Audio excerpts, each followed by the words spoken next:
जी नमस्कार, मैं हूं विपुल कुमार और आप देखना शुरू कर चुके हैं सूर्य विहार डिजिटल न्यूज। आज हमारे खास कार्यक्रम सेहत अड्डा में शहर औरंगाबाद शहर के सबसे बड़े हृदय रोग विशेषज्ञ डॉक्टर बीके सिंह मौजूद हैं। बीके सिंह जी, आप सूर्य विहार के स्टूडियो में आपका बहुत बहुत स्वागत है। धन्यवाद। आजकल वायरल फीवर बहुत तेजी से हो रहा है, ये वायरल फीवर है क्या? एक्चुअली वायरल फीवर जैसे कहते हैं, जिस तरह से इन्फेक्शन होती है, बैक्टीरियल होती है, वायरस होती है, या और भी किसी तरह की जो इन्फेक्शन होती है, उसमें एक सेगमेंट है वायरल फीवर होता है। और ख़ास करके वायरल फीवर इस समय जब बरसात के मौसम रहती है या बरसात का जस्ट मौसम ख़त्म होता है, तो उस समय ये वायरल फीवर बहुत ज़्यादा तेज़ी से आता है। ये सीजनल वेरिएशन के रूप में है, इसे ही वायरस फीवर कहते हैं। जो बीमारी वायरस के चलते अगर बने या हो, उसको हम लोग वायरस फीवर कहते हैं। वायरल फीवर से कैसे बचा जा सकता है?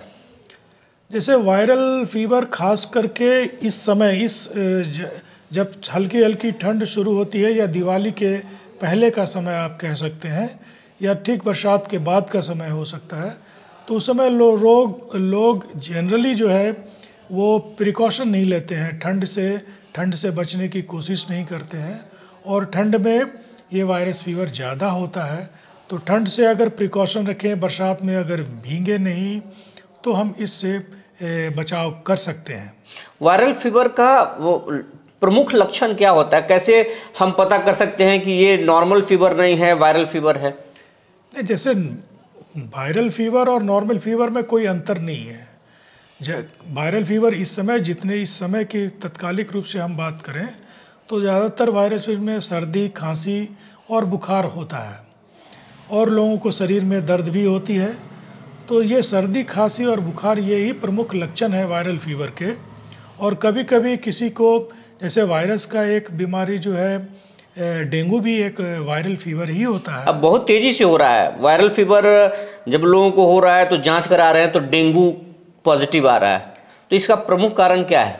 जैसे कि इस साल, खास करके इस साल, जब पिछले 2 सालों से डेंगू की बीमारी अदर स्टेट में फैली हुई थी, जैसे कि मुंबई में या फिर दिल्ली में थी, लेकिन इस साल हम लोग ये देख रहे हैं औरंगाबाद शहर में कि हमारे यहाँ जो भी हम लोग सर्दी, खांसी और बुखार की पेशेंट को देख रहे हैं, और उसमें ज़्यादातर केसेस में अगर हम लोग टेस्ट करा रहे हैं तो उसमें डेंगू पॉजिटिव आ रहा है।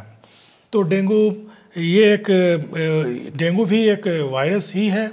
और जैसे अन्य जो इन्फ्लुएंजा वायरस होते हैं, जो कि साधारणतः 2-3 दिनों में ठीक हो जाते हैं, लेकिन डेंगू फीवर जो है वो लगभग 7 से 15 दिन ले रहा है ठीक होने में। इस बार तो डेंगू से कई लोगों की जान तक चली गई।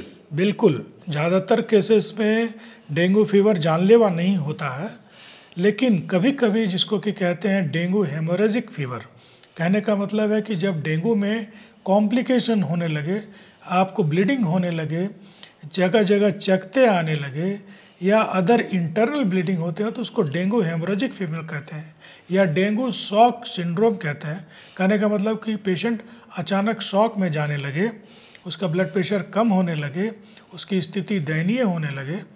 तो ऐसे 2 कंडीशन जो होते हैं वो काफ़ी भयावह होते हैं, और उस कंडीशन में पेशेंट की जान जा सकती है।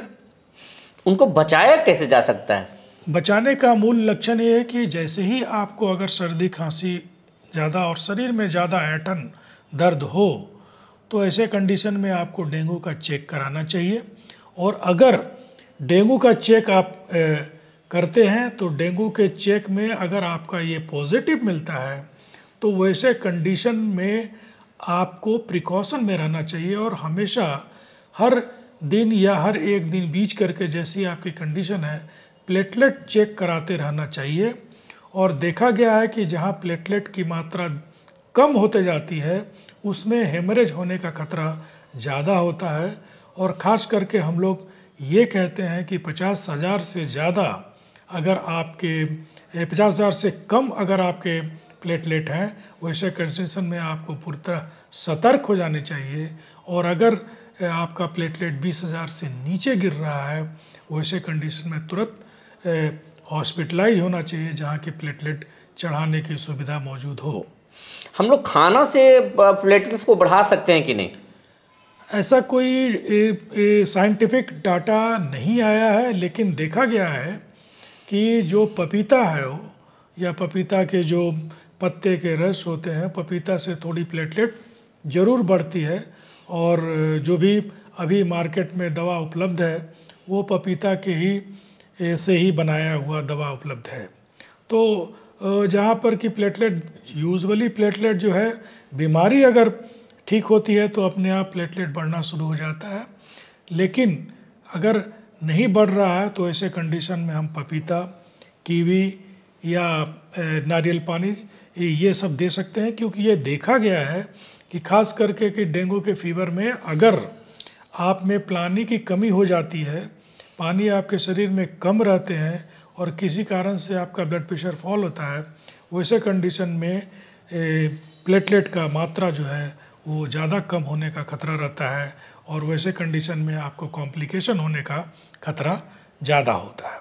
डॉक्टर साहब, वायरल फीवर और डेंगू के बीच में एक चीज़ अभी तेज़ी से देखा जा रहा है, आपके यहाँ भी मरीज़ वैसे आ रहे हैं, हम देखे हैं कि सांस की बीमारी भी उनको तेज़ी से हो रहा है, उनको सांस की दिक्कत हो रहा है, उनमें खांसी, तेज़ खांसी आ रही है, या उनको सांस लेने में तकलीफ़ हो रही है, ये क्या है? नहीं, बिल्कुल ये बात आपने बिल्कुल सही कही कि आप ये जानते हैं कि डेंगू एक तरह का वायरस फीवर ही है। जैसे अन्य वायरस फीवर होते हैं उसी तरह की डेंगू वायरस फीवर होती है, और ये खांसी, इसमें बहुत ज़्यादा तेज़ गति से ये खांसी आती है। और ख़ास करके वैसे मरीजों में जिसमें एलर्जी के लक्षण पहले से होते हैं या जिसके घर में एलर्जी की बीमारी है, वैसे कंडीशन में सांस फूलने की बीमारी भी इस डेंगू में या अन्य वायरस फीवर में हो जाती है। लेकिन मूलतः यह देखा गया है कि जो सांस की बीमारियां होती है वो पॉल्यूशन से रिलेटेड होती है, टेम्परेचर वेरिएशन से रिलेटेड होती है, और ख़ास करके वो जो वायरस फीवर होता है उसके चलते वो प्रेसिपिटेट कर जाती है। तो सांस वाले मरीजों को क्या करना चाहिए ताकि कम से कम उनमें एलर्जी हो और कम बीमार पड़े, उनको सांस की तकलीफ़ ना हो? सांस की वाली बीमारी जितने भी लोग हमारे यहाँ हैं, जिसको कि मान लीजिए अगर एलर्जी से हो रहा है, या फिर आपको टेम्परेचर वेरिएशन से हो रहा है, या फिर किसी वायरस बीमारी से हो रहा है, तो वैसे कंडीशन में आपको ऐसे सुरक्षित जगह में रहना चाहिए जहाँ की पॉल्यूशन कम हो एक, और जहाँ टेम्परेचर वेरिएशन या टेम्परेचर का जो ठंड से बचने की प्रक्रिया अपनाई जानी चाहिए। जैसे कि सुसुम पानी पीना हुआ, या ठंड से बचने के लिए कि बाहर आप साधारण कपड़ों में ना जाएं, आप यूजुअली पॉल्यूशन से बचने के लिए मास्क का इस्तेमाल करें। जैसे मास्क अगर आप रखते हैं तो आपको ये पॉल्यूशन जो आपके शरीर में जाने का खतरा है वो कम होता है। और दूसरी चीज़ ये भी फ़ायदा उससे होता है कि अगर आपको कोई वायरस बीमारी है, चूँकि ये ड्रॉपलेट मतलब कि आप जो खांसते हैं उसमें जो वायरस के कीड़े होते हैं उसके चलते दूसरों को भी हो सकता है, उससे भी आप इसको बचाव कर सकते हैं। डॉक्टर साहब, हमारे दर्शक जानना चाहेंगे कि आम लोग तो तेज़ी से बीमार पड़ते हैं, लेकिन हमारे डॉक्टर बीमार नहीं पड़ते, हमारे डॉक्टर हमेशा हेल्दी रहते हैं।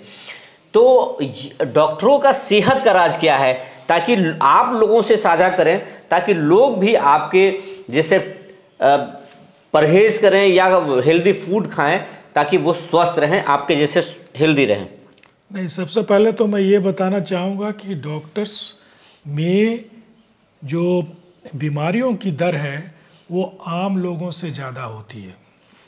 ये तो चौंकाने वाला। हाँ, ये प्रूफ है, ये डाटा है कि डॉक्टर्स में जो हार्ट अटैक का रेट होता है वो आम पब्लिक का जो रेट है उससे ज़्यादा है। डॉक्टर्स में भी बीमारियां काफ़ी होती है। ये मैं आपको अपनी अनुभव साझा करना चाहूँगा कि कोरोना की बीमारी जब फैली हुई थी तो मुझे हर फेज में 3 फेज कोरोना की फैली थी, हर 3 फेजों में मुझे कोरोना हुआ था। तो ऐसा नहीं है कि डॉक्टर्स में बीमारी नहीं होती, लेकिन खास करके ये जो सर्दी खांसी की बीमारी होती है वो डॉक्टर्स में कम इसलिए पाया जाता है या देखा जाता है कि एक तो डॉक्टर लोग पहले से सतर्क होते हैं, दूसरा जब से कोरोना हुआ तब से मास्क का इस्तेमाल करना शुरू कर दिए हैं, और तीसरा चीज़ होता है कि लो इम्यूनिटी उनकी रहती है, क्योंकि मरीज आते रहते हैं और वो खांसते रहते हैं चैम्बर में, तो उससे जो लो ग्रेड वायरस उनके शरीर में जाता है, वो एक इम्यूनिटी प्रोड्यूस करता है, उसके चलते उनको एक एक्वायर्ड इम्यूनिटी डेवलप कर जाता है। इसलिए शायद हो सकता है कि सर्दी खांसी की बीमारी कम होती है, लेकिन अगर एक बार होता है तो वो गंभीर ही होती है। अच्छा, लोगों को खाना क्या चाहिए ताकि वो हेल्दी रह सकें? क्या खाना चाहिए, क्या पीना चाहिए, ये डॉक्टर साहब दर्शक जानना चाहेंगे। नहीं, खाने की जहाँ तक बात है और वायरस बीमारी की बात है, तो खाने में आपको हमेशा ये कहा गया है कि जो बैलेंस डाइट है और हेल्दी डाइट है उसको हमेशा खाना चाहिए। बैलेंस डाइट और हेल्दी डाइट का कहने का मतलब होता है कि आप में प्रचुर मात्रा में विटामिन और मिनरल हो, ताकि आपको वो वायरस से लड़ने में आपकी प्रतिरोधात्मक क्षमता को बढ़ाए। तो देखा यह गया है कि जब आपके शरीर में किसी भी तरह का अगर जो इम्यूनिटी बढ़ाने वाली अगर एंटीऑक्सीडेंट की मात्रा आप में ज़्यादा है, तो आप में बीमारी के लक्षण कम होते हैं। जो ज़्यादातर जो सब्जियां, फल इत्यादि का इस्तेमाल करते हैं वो ज़्यादा हेल्दी रहते हैं। और ख़ास करके इस सीज़न में ये देखा गया है कि आप ठंड से बचें। दूसरा चीज़ है ठंडे चीज़ जो बाहर में मिलते हैं, जूस होते हैं, जो कि आप देखे होंगे कि जूस का इस्तेमाल लोग बहुत करते हैं, लेकिन जो जिस मशीन से निकाला जाता है उसकी कभी सफाई होती है कि नहीं होती है मुझे नहीं मालूम है। और ख़ास करके ये बीमारियां उन्हीं सब जंक फूड खाने से या जो मार्केट का सामान जो टिन्ड फूड खाने से या बाज़ार में जो बिकने वाले अन्य सामान खाने से ज़्यादा होती है। बात करने के लिए डॉक्टर साहब बहुत बहुत धन्यवाद। धन्यवाद।